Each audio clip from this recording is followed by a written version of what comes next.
Guys, magandang umaga. Ayan, status ng ating pantalan. Daming private to.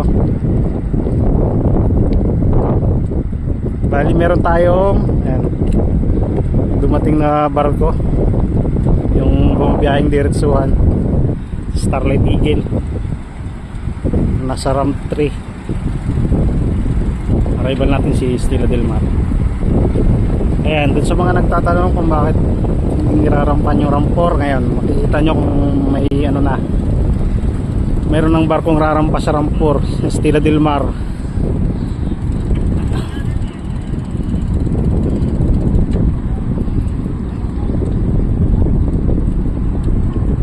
Tambay dito. Itong mga ito guys, panakay ito ng biyaheng Katiklan.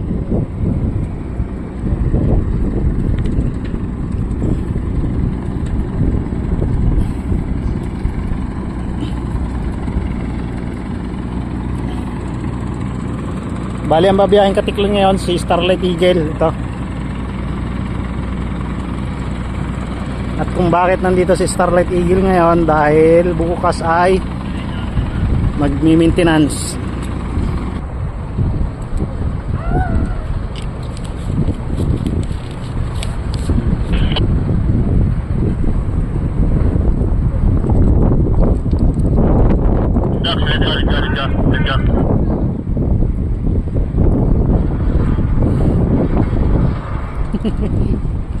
Si Starlight Eagle. Ayan. Ayan mo.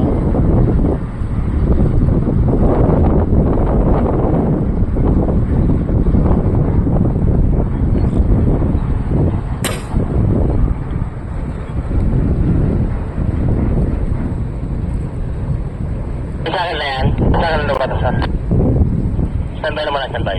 Pag-sir. Nakalimutan ko yung kwento ko kanina. Si Starlight Eagle ay babiyahing Katiklan. Ngayon, ito naman si Del Mar ay magmi-maintenance ito bukas, Lunes. Standby. Bali 3 araw yatang maintenance ito, under maintenance. Kaya pansamantala, ang kukuha ng biyahe niyang pang alas 11 yan ay ito, si Starlight Eagle. Kaya nandito si Eagle. Pero ang biyahe talaga nito ay Batangas, Katiklan, diretsuhan ito. Ayan.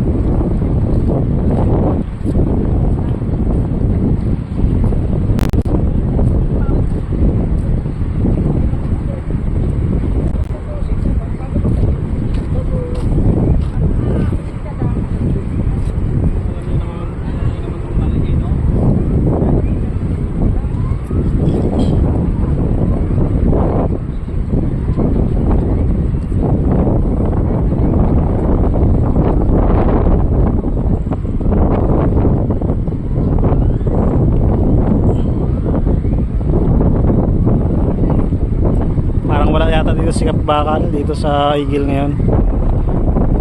Nasa bakasyon na. Ang lobby dyan muna yung starboard mo dun muna sa may ramp 5. Kaya po siya. Ayan, may mga naliligo ngayon.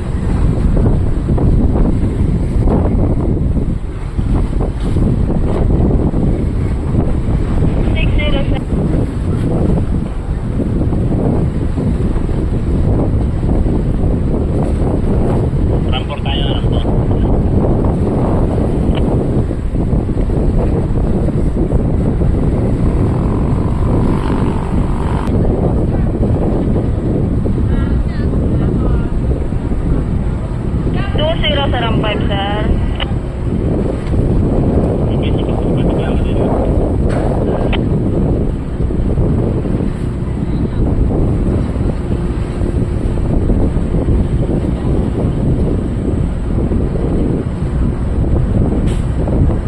Standby ka nila, standby. 10 sa ramp 5, sir.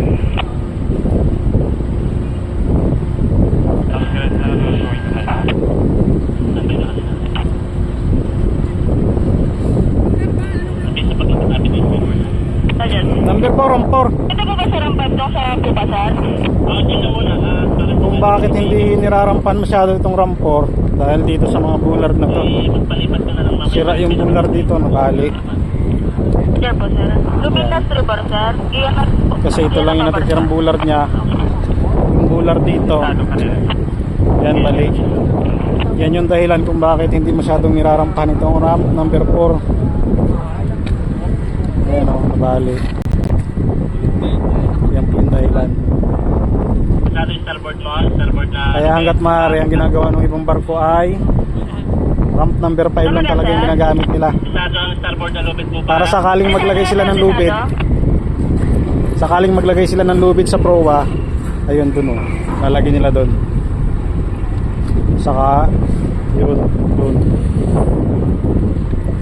Yun yung dahilan yan.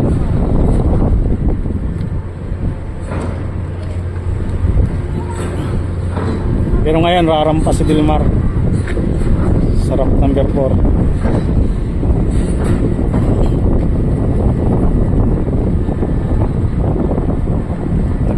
Nagkaroon ulit tayo ng dalawang barko ni Starlight. Ayan o, magkamukha. Sana laging mayroong ganito dito, no? Dati 3 ito eh, nung una pa. 3 barko ito dito na ganito ang itsura. Kambal, si Reliance, si Eagle, at saka ito ang Dilmar. Dati si Archer, nandito pa si Archer, 3 sila. Si Eagle, si Archer, saka si Reliance. Kaya lang si Archer kasi dinala ng Matnog.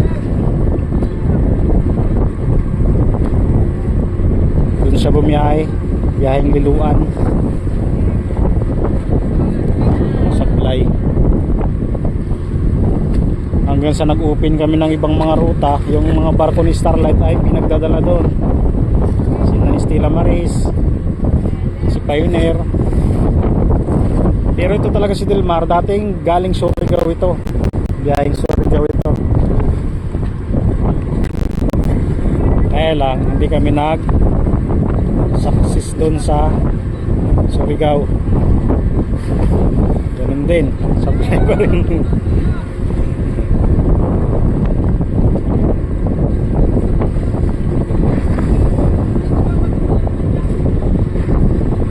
Lubid yata sa proa ito, galing doon sa proa. Ito yung binabato nila. Ano na lang,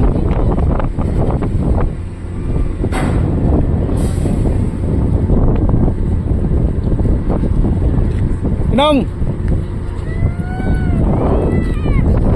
Tinatawanan siya ng taga-igil. Tinatawanan ng mga taga-igil taloy.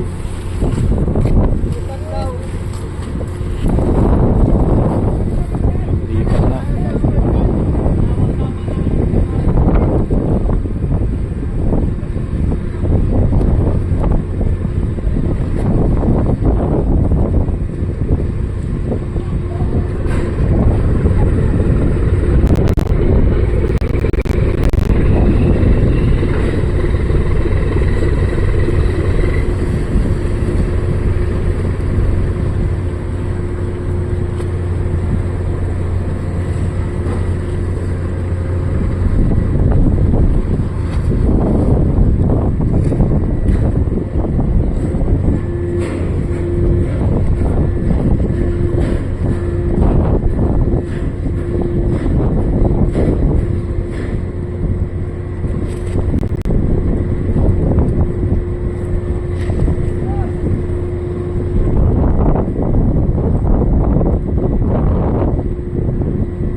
naman.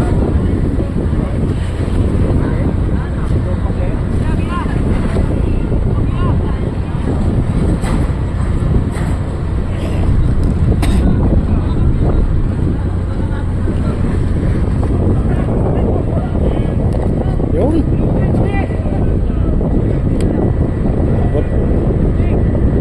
Si Maestro lang palang makakapag maabot ng giya.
Na.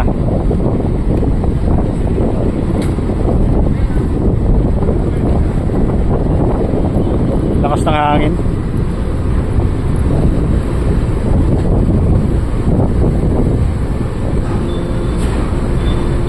Buti na lang sira na yung gutter, kung hindi baka madali pa ng rampahan yun.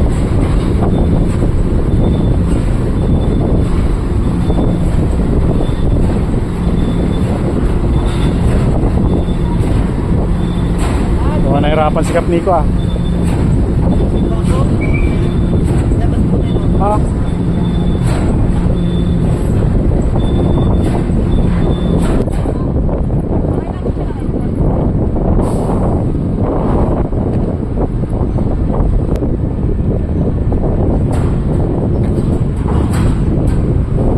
Mabalik.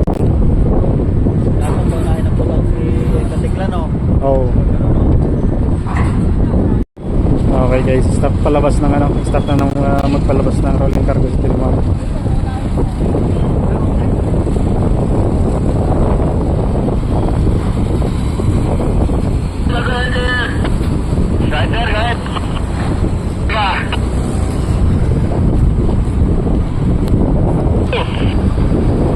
Papasok na lang ito. Halo ito, Budyungan at saka Katiklan. Papasok sa forward. Pagkawan dito, gilid elevator ha. Sir, makatapos itong report niya.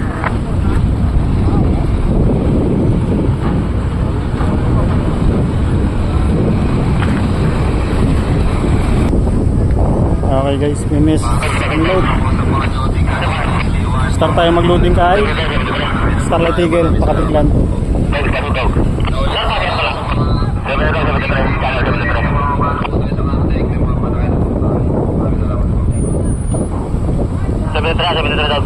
Ano guys, yun yung status natin ngayong umaga.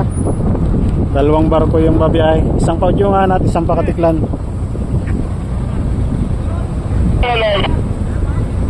Start loading na rin si Paudyungan. Halo na ito.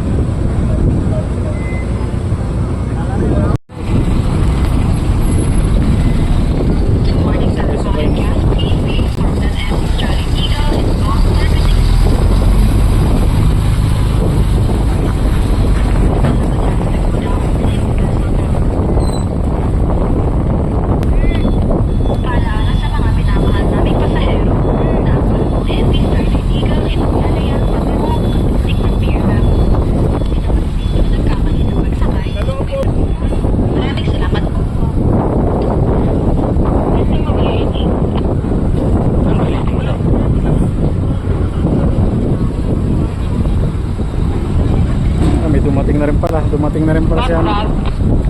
Reyna Provinciata ng Montenegro.